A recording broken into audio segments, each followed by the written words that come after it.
नमस्कार। आप देख रहे हैं संतोष पाठक ऑफिशियल। आप सबका स्वागत और अभिनंदन। मेरे साथ हैं संतोष पाठक जी। मैं संतोष जी के पास पहुंचूं उससे पहले मैं एक आपको बात बता दूं। एक बड़ा डेवलपमेंट हुआ आज। एक ऐसा डेवलपमेंट हुआ जिसके अंधकार में बीजेपी चीख चीख कर कह रही थी कि राहुल और सोनिया भ्रष्टाचारी है, राहुल और सोनिया इस देश के लिए बुरे लोग हैं। आज उसी मामले में एक केस था। इस देश के प्रत्येक नागरिक की जुबान पर है नेशनल हेराल्ड केस। इसमें अदालत ने ईडी की बात सुनने से इनकार कर दिया, कह दिया नहीं है कोई तथ्य, नहीं है कोई सबूत, जाइए घर।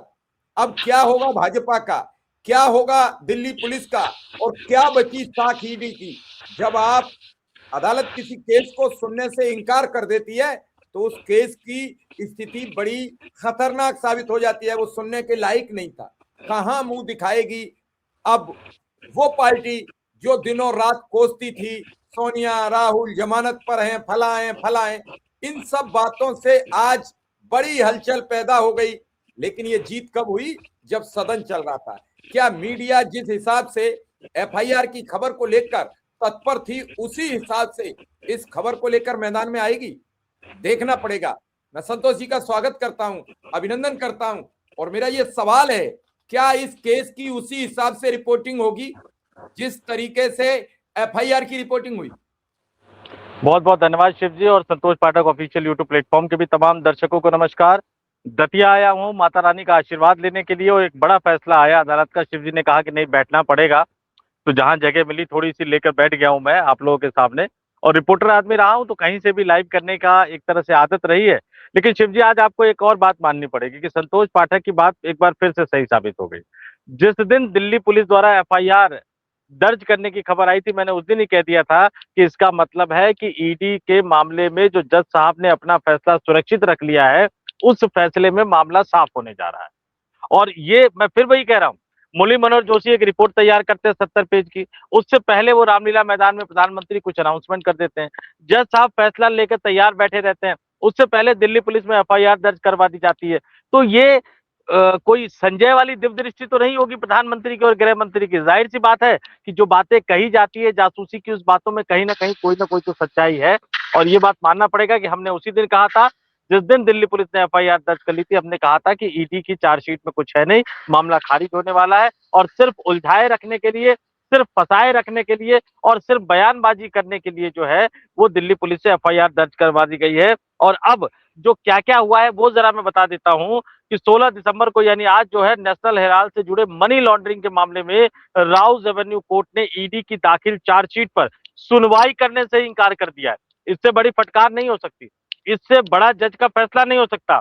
राहुल गांधी सोनिया गांधी को राहत तो मिली है, लेकिन आगे अगर देख लीजिए कि ईडी ने अपनी चार्जशीट में सोनिया गांधी, राहुल गांधी, सैम पित्रोदा, सुमन दुबे, सुनील भंडारी, यंग इंडियन और डोटेक्स मर्चेंडाइज प्राइवेट लिमिटेड को नामजद किया था। और ईडी की जांच पर कांग्रेस पार्टी की जो दलील थी कि भाई बदले की भावना से की जा रही है, ईडी ने जो कहा था कि कांग्रेस नेताओं ने साजिश के तहत एसोसिएट जनरल लिमिटेड कि 2000 करोड़ रुपए की संपत्तियों पर कब्जे के लिए उसका अधिग्रहण प्राइवेट कंपनी यंग इंडियन के जरिए सिर्फ 50 लाख रुपए में भी किया था।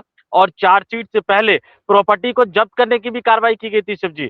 12 अप्रैल 2025 को जांच के दौरान कुर्क संपत्तियों को जब्त करने की कार्रवाई की थी। ईडी ने दिल्ली के हेराल्ड हाउस, यानी 5A बहादुर शाह जफर मार्ग, मुंबई के बांद्रा ईस्ट और लखनऊ के विश्वेश्वर नाथ रोड स्थित एजीएल की बिल्डिंग पर नोटिस चिपकाए थे। 661 करोड़ रुपए की अचल संपत्तियों के अलावा एजेएल के 90.2 करोड़ रुपए के शेयरों को ईडी ने नवंबर 2023 में अपराध की आय को सुरक्षित करने और आरोपी को इसे नष्ट करने से रोकने के लिए कुर्क किया था। अब इसका जिम्मेदार कौन, इसकी जवाबदेही कौन देगा, हिसाब किताब कौन देगा, क्यों इन संपत्तियों को कुर्क किया गया था और इसके जरिए को भी अन्याय किया गया था। क्योंकि अब जज साहब का फैसला आ गया, अदालत का फैसला आ गया, तो अब इसके बारे में सफाई कौन देगा, इसके बारे में कौन बोलेगा, ये जो तमाम चीजें हैं वो हमें सोचनी होगी, वो हमें जाननी होगी। और ये अब क्या कहा जा रहा है, कैसे कहा जा रहा है और क्या कांग्रेस पार्टी की दलील है, उसको आपको समझना पड़ेगा। कांग्रेस पार्टी की दलील क्या थी, ध्यान से सुनिएगा, कि पैसे का कोई ट्रांजैक्शन नहीं हुआ, पैसे का कोई लेन देन नहीं हुआ, कहीं पैसे की कोई बात नहीं हुई, फिर ये मामला बनता ही नहीं है और एक प्राइवेट व्यक्ति की अपील पर यह मामला बनाया गया। और कांग्रेस ने अब जो कहा कि सत्य की पूरी तरह से जीत हुई है, और मैं कांग्रेस के पक्ष को जानबूझ के रख रहा हूं। आज कांग्रेस के पक्ष को रखना चाहिए, क्योंकि अदालत ने यह बता दिया है कि कांग्रेस का स्टैंड सही था। कांग्रेस ने बाकायदा ये अपने सोशल मीडिया अकाउंट पर कहा कि माननीय अदालत ने यंग इंडियन मामले में कांग्रेस नेतृत्व श्रीमती सोनिया गांधी और श्री राहुल गांधी जी के खिलाफ ईडी की कार्रवाई को अवैध और दुर्भावना से ग्रसित बताया पाया है। अदालत ने फैसला दिया है कि ईडी का मामला क्षेत्राधिकार से बाहर है। उसके पास कोई एफआईआर नहीं है, जिसके बिना कोई मामला ही नहीं बनता है। और अब ये मामला थोड़ा सा बड़ा हो जाता है कि पिछले एक दशक में मोदी सरकार जो मामले दर्ज कर रही है, चाहे वो अरविंद केजरीवाल के खिलाफ हो, मनीष सिसोदिया के खिलाफ हो, सत्येंद्र जैन के खिलाफ हो, हेमंत सोरेन के खिलाफ हो, लालू यादव और तेजस्वी यादव के खिलाफ हो, चाहे वो कर्नाटक के मुख्यमंत्री के खिलाफ हो जो सिद्धारमैया है, चाहे कर्नाटक के उप मुख्यमंत्री डीके शिव कुमार के खिलाफ हो, एक लंबी फहरिस्त है। और अदालत ने जो आज फैसला दिया है, उस फहरिस्त के बाद हम क्यों ना मान ले कि तमाम विपक्षी नेताओं के खिलाफ जो मामले दर्ज किए जा रहे हैं वो राजनीतिक दुर्भावना से प्रेरित है। जो आपके पास आ जाते हैं, चाहे वो अजीत पवार हो, चाहे हिमंता विश्व शर्मा हो, चाहे अन्य तमाम नेता हो, उनके खिलाफ जांच की रफ्तार अचानक कम क्यों हो जाती है? और जो आपके साथ नहीं आते हैं, उनके खिलाफ जांच की रफ्तार अचानक तेज क्यों हो जाती है? ईडी ने चंद्रबाबू नायडू को भी पिछले साल एक मामले में जो है वो क्लीन चिट दे दी थी। अभी आंध्र प्रदेश की एक अदालत ने जो है वो एक तरह से क्लीन चिट दे दी है। तो आपके साथ जो है वो दूध के धुले हैं, जो आपके साथ नहीं है वो करप्ट है। तो क्यों ना आप पर सवाल उठाए जाए। और एक बार फिर से सवाल उठता है, झारखंड में चुनाव हो तो ईडी पहुंच जाती है, कई बार तो वो अवैध घुसपैठ के मामले में पहुंच जाती है। जिस जिस राज्य में चुनाव हो वहां वहां ईडी पहुंच जाती है। और ये सवाल आज अदालत ने बिल्कुल कह दिया नेशनल हेराल्ड के मामले में कि ईडी के जुरिक्शन से बाहर का मामला था, ईडी के क्षेत्राधिकार से बाहर का मामला था। तो सवाल यह है कि ये अब क्यों ना माना जाए कि ईडी को लेकर जो उसको पावर बढ़ाई गई है, ईडी के कानून में जो संशोधन किया गया है, ईडी के डायरेक्टर को जो ज्यादा पावर दी गई है, और ईडी सिर्फ और सिर्फ विपक्षी नेताओं के खिलाफ कार्रवाई करते हुए नजर आती है। अदालत का ये फैसला एक तरह से बेनकाब करता हुआ नजर आता है देश के प्रधानमंत्री नरेंद्र मोदी और अमित शाह को कि साहब कब तक आप जांच एजेंसियों का बेजा इस्तेमाल करते रहेंगे? सत्ता किसी की नहीं होती, सत्ता किसी की स्थायी नहीं होती। आज आप बैठे हुए हैं जहां पर, वहां पर कल वो भी बैठे हुए थे, और एक बार फिर से वो वक्त आएगा जहां कल वो नहीं तो कोई और बैठे होंगे। तब क्या होगा? इन अधिकारियों के मुंह में आप खून क्यों लगा रहे हैं? इन अधिकारियों को आप चस्का क्यों लगा रहे हैं इस बात का कि वो नेताओं को झूठे मामलों में फंसाकर जेल भेजे?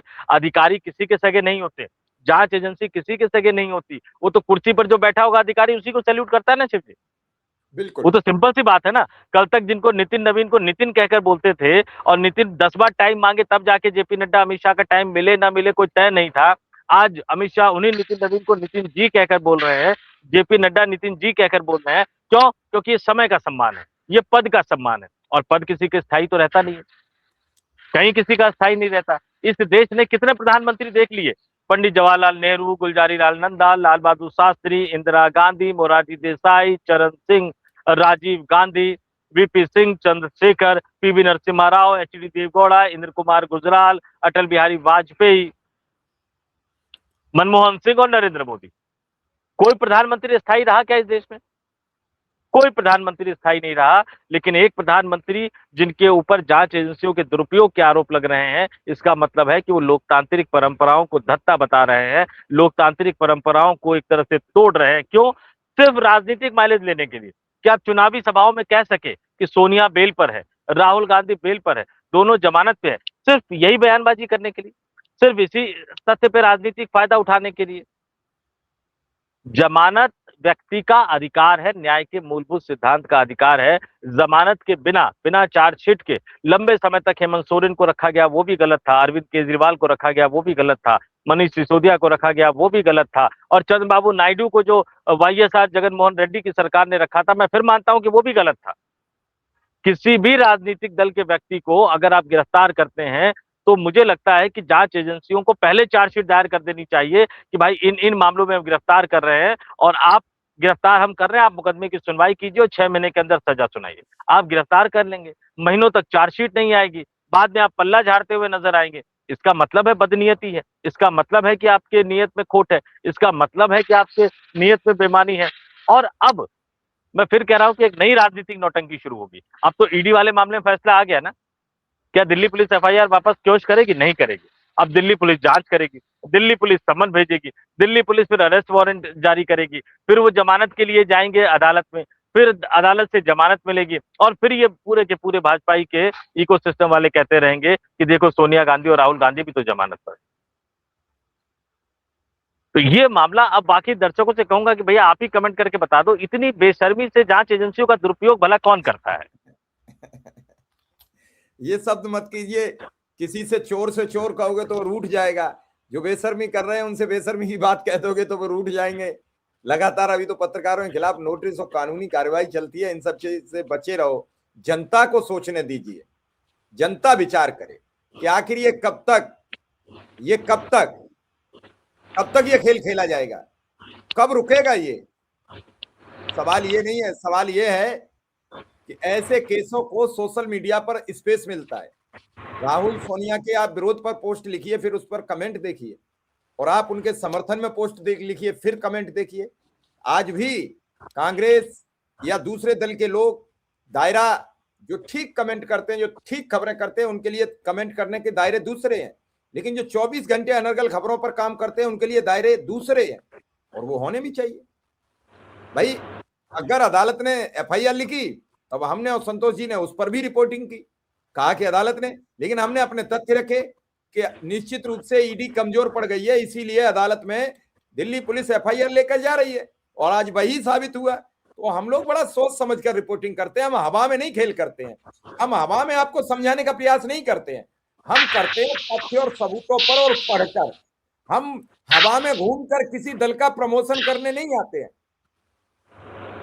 हमारा काम है अपने दर्शकों को सच्ची खबरें पहुंचाना। व्यूज आए ना आए, हम सरकार नहीं गिराएंगे। हमारी हैसियत नहीं है सरकार गिराने और बनाने की। हमारी हैसियत है सिर्फ खबरें देने की।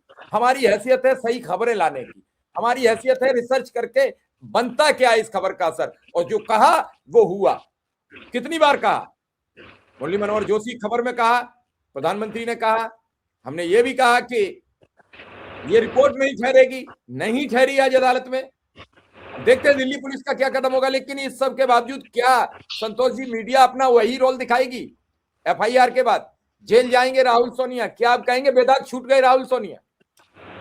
देखिए, कायदे से तो अगर ये पुरानी मीडिया होती तो आज वाकई डिबेट का विषय यही होना चाहिए था कि मोदी सरकार को बड़ा झटका, अदालत ने दे दिया बड़ा झटका, मोदी की चहेती जांच एजेंसी ईडी हुई बेनकाब। लेकिन ये मैं भी जानता हूं, ये आप भी जानते हैं, और ये दर्शक भी जानते हैं, चाहे वो भाजपाई हो चाहे वो कांग्रेसी हो। मैं आमतौर पर इस तरह के शब्द इस्तेमाल नहीं करता, लेकिन क्या करूं, पत्रकारों को भी उसी खेमे में बांट दिया गया है। तो तमाम लोग जानते हैं कि टीवी डिबेट तो होगा नहीं। भाई संपादकों पर अंकुश लगाने वाला व्यक्ति तो अभी भी कहीं ना कहीं बैठा हुआ है।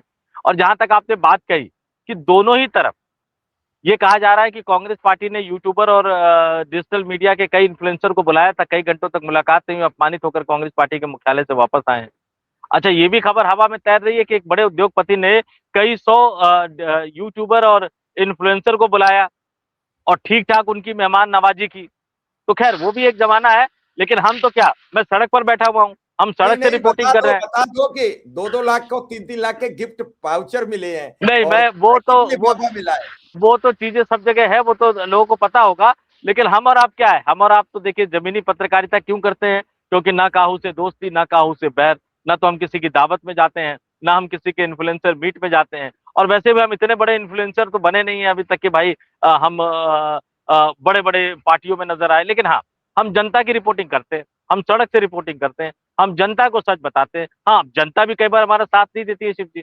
अब Shiv Kumar Mishra official YouTube platform है, आपका स्पेशल कवरेज न्यूज है, संतोष पाठक ऑफिशियल है, मोजो इंडिया है।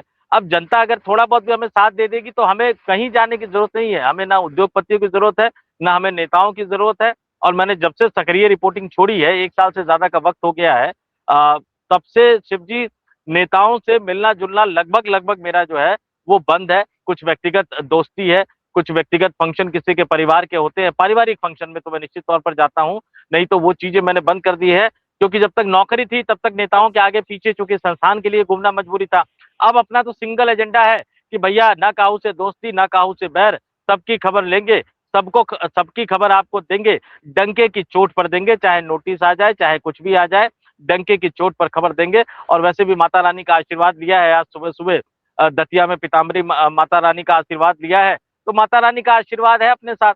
और हम वैसे वाले हिंदू और सनातनी परंपरा वाले नहीं है, दिल से सनातनी परंपरा वाले हैं, दिल से हिंदू धर्म को मानने वाले हैं।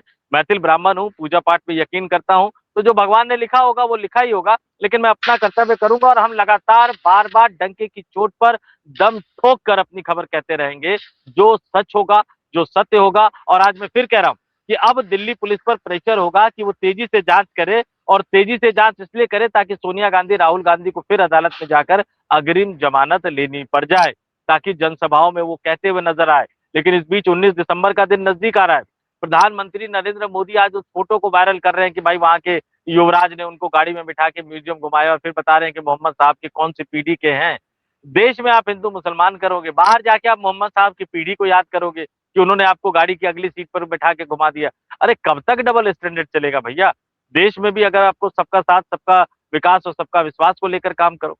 और फिर हर जगह कंस्ट्रक्शन का काम इतनी तेजी से चल रहा है, मुझे समझ में नहीं आता कि जरूरत क्या है इतने ज्यादा बड़े पैमाने पर कंस्ट्रक्शन के काम की।